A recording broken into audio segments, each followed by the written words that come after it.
Hi everyone, welcome to another video of young minds classes. आज के video में हम बात करेंगे स्टेट एलिजिबिलिटी टेस्ट, जिसे एचपी सेट भी कहा जाता है। तो 3 तारीख की ये नोटिफिकेशन आई है और इसमें जो है आपको ऑनलाइन मोड के थ्रू अप्लाई करना होगा। वेबसाइट ये यहाँ पे रही, आप ये टाइप करके या इस लिंक पर क्लिक करके भी इजीली आप वेबसाइट तक पहुँच सकते हो। और इस फॉर्म को फिल करने की जो लास्ट डेट है वो है 30/1/2026, यानी 30 जनवरी तक आप अपना फॉर्म इजीली फिल कर सकते हो। ठीक है। उसके अलावा इंपॉर्टेंट इंस्ट्रक्शंस में अगर हम देखें तो ये जो रिक्रूटमेंट है ये है for the post of assistant professors in universities and colleges that are located within the state of Himachal Pradesh. तो एचपी में जितने भी यूनिवर्सिटी और कॉलेज हैं उनमें असिस्टेंट प्रोफेसर की पोस्ट के लिए इस एग्ज़ाम को कंडक्ट करवाया जा रहा है, जो आपका सेट है, स्टेट एलिजिबिलिटी टेस्ट। ठीक है। जो ये टेस्ट है ये 22 सब्जेक्ट्स में कंडक्ट करवाया जाएगा और मतलब 22 डिफरेंट सब्जेक्ट्स में रहेगा। और एग्जामिनेशन सेंटर्स भी इन्होंने पहले ही मार्क कर रखे हैं, जिसमें है शिमला, सोलन, मंडी, कांगड़ा, धर्मशाला, बिलासपुर, हमीरपुर, नाहन, ऊना, कुल्लू, चंबा। तो इन सारों में जो है आपके एग्ज़ाम्स, ये सेट वाला जो होगा कॉम्पिटिटिव एग्ज़ाम, ये होने वाला है। ठीक है। तो आप इन सेंटर्स को अपने अकॉर्डिंग जो भी आपको मोस्ट कन्वीनियंट प्लेस लगे उसे फिल कर सकते हो। नेक्स्ट इंपॉर्टेंट पॉइंट की हम बात करें तो कैंडिडेट्स को जो है सारे इंस्ट्रक्शंस ध्यान से पढ़ने को कहा गया है और आप इस वेबसाइट पर विज़िट करके हर एक जानकारी प्राप्त कर सकते हो। इसके बाद हम बात करें तो कैंडिडेट को इंश्योर करना होगा कि आप जब भी अपना कॉम्पिटिटिव एग्ज़ाम को फॉर्म फिल कर रहे होंगे तो आपको ईमेल एड्रेस, मोबाइल नंबर ये जो है रजिस्टर्ड देने होंगे, क्योंकि इसी पे आपका एडमिट कार्ड का नोटिफिकेशन, एप्लीकेशन कंप्लीट हुआ या नहीं, वो सारी नोटिफिकेशंस आएंगी। ठीक है। तो आपको ये सारी चीज़ें जो हैं बिल्कुल फ्रेश वाली देनी होंगी। उसके बाद हम बात करते हैं तो कौन कौन से सब्जेक्ट्स हैं। जैसा हमने बोला 22 सब्जेक्ट्स टोटल रहने वाले हैं। तो chemical science, English, life science, commerce, economics, geography, Hindi, history और ये mathematical science, music, physical education, और भी ये टोटल 22 सब्जेक्ट्स में आपका सेट एग्ज़ाम होने वाला है। उसके अलावा कंडीशन एलिजिबिलिटी क्या रहने वाली है। अगर आप जनरल कैटेगरी, अनरिजर्व्ड और जनरल ईडब्ल्यूएस कैंडिडेट्स हो तो आपके जो मार्क्स हैं वो एटलीस्ट 55% होने चाहिए मास्टर डिग्री में। आपने जिसमें भी अपनी मास्टर्स कर रखी है उसमें 55% कम से कम आपके ओवरऑल जो एग्रीगेट मार्क्स होता है वो बना होना चाहिए।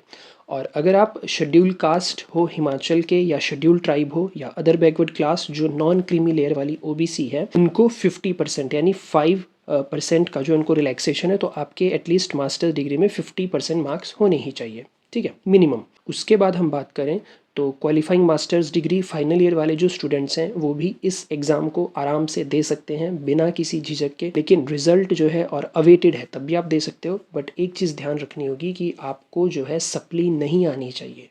अगर आपका सेट एग्ज़ाम निकल जाता है और मास्टर्स में कहीं सप्ली आ गई तो फिर आप ये एलिजिबल नहीं रह जाओगे। ठीक है, वो ध्यान में आपने रखना है। उसके अलावा यहाँ पे important point, PhD degree holders जो हैं जिनका masters level examination had been completed by 19 September 1991, they are eligible for a relaxation of 5% aggregate marks, यानी उनको भी 55 से 50% में ही अपीयर करने को बोल दिया गया है। ठीक है। उसके अलावा candidates that are advise to appear in the subject of their post graduation only, and candidates whose post graduation subject is not covered in the list of this SET, तो वो क्या कर सकते हैं, they may appear in UGC NET और joint CSIR UGC test. तो जिन बच्चों का ऊपर वो 22 सब्जेक्ट्स में मास्टर वाला सब्जेक्ट मेंशन नहीं है, वो यूजीसी नेट या फिर जॉइंट सीएसआईआर यूजीसी एग्ज़ाम को दे सकते हो। और इसमें जो है, जैसे एग्जांपल इन्होंने यहाँ पे दिया है कि आपने ग्रेजुएशन डिग्री आचार्य में करी है संस्कृत विद सब्जेक्ट, तो they are not eligible to appear in Sanskrit subject. ठीक है। एंड उसके अलावा if candidate qualifies the SET exam in the subject other than the subject of his masters degree,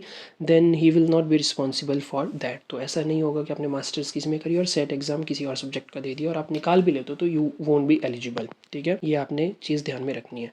pattern की बात कर लें तो स्कीम पैटर्न ऑफ टेस्ट जो है, तो test will consist of 2 papers, paper 1 and paper 2। Paper 1 general awareness जो सभी के लिए कॉमन रहने वाला है, एंड जो पेपर 2 है वो कंसर्न सब्जेक्ट से रिलेटेड होगा। तो पेपर 1 में आपके पास टोटल 50 क्वेश्चंस होंगे 100 मार्क्स के, और पेपर 2 जो कंसर्न सब्जेक्ट का होगा उसमें 100 क्वेश्चंस होंगे 200 मार्क्स के। ठीक है। एक चीज़ और ध्यान में रखनी है, नेगेटिव मार्किंग इसमें नहीं रहेगी, इन्होंने यहाँ स्पेशली मेंशन करा है, तो आप लोग इजीली और फ्री माइंड होकर अपने आंसर्स दे सकते हो। ठीक है। सिलेबस की बात कर लें, all questions of paper 1 and paper 2 will be compulsory covering entire content of syllabus uploaded on the website. तो आप वेबसाइट पे जाकर अपना रिस्पेक्टिव सब्जेक्ट का सिलेबस चेकआउट कर सकते हो। मीडियम ऑफ क्वेश्चन पेपर जो है ये आपका 2 लैंग्वेजेस में रहेगा, English and Hindi. Marking scheme की बात करें तो हर एक क्वेश्चन जो है 2 मार्क्स का रहेगा, एक क्वेश्चन सही 2 नंबर, दूसरा क्वेश्चन सही अनदर 2 मार्क्स, इस तरह से।